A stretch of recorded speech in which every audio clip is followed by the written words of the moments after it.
Bismillahirrahmanirrahim. Assalamualaikum warahmatullahi wabarakatuh. Sampurasun sadayana. Tepangkeun wasta abdi Ajmi Stianopaldi ti kelas 11 IPS 3.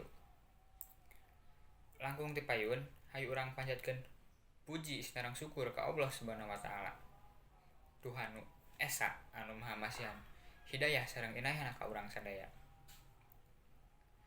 Mugi-mugi urang sadaya sehat walafiat jauh tina penyakit COVID-19.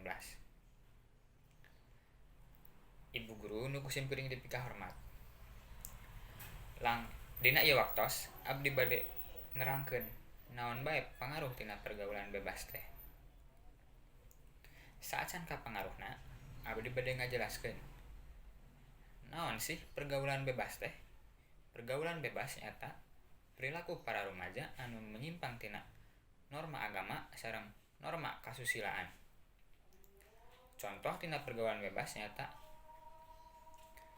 ngagunakeun narkoba, minum minuman keras, seks bebas, tawuran, jeung sajabana. Faktor anu urang jadi terjerumus kana pergaulan bebas nyata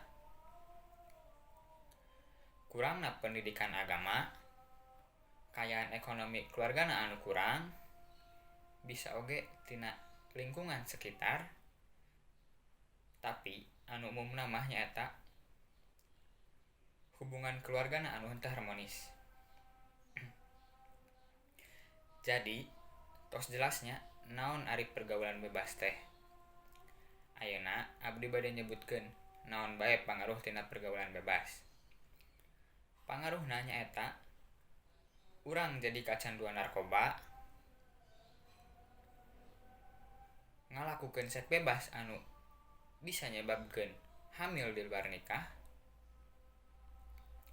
tingkat kesehatan urang jadi turun, malas diajar,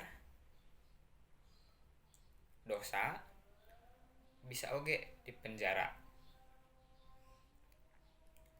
Ayeuna urang tos terang pangaruh tina pergaulan bebas teh seueur negatifna. Ku kituna urang kudu jauh tina pergaulan bebas. Kumaha carana? Carana nyaeta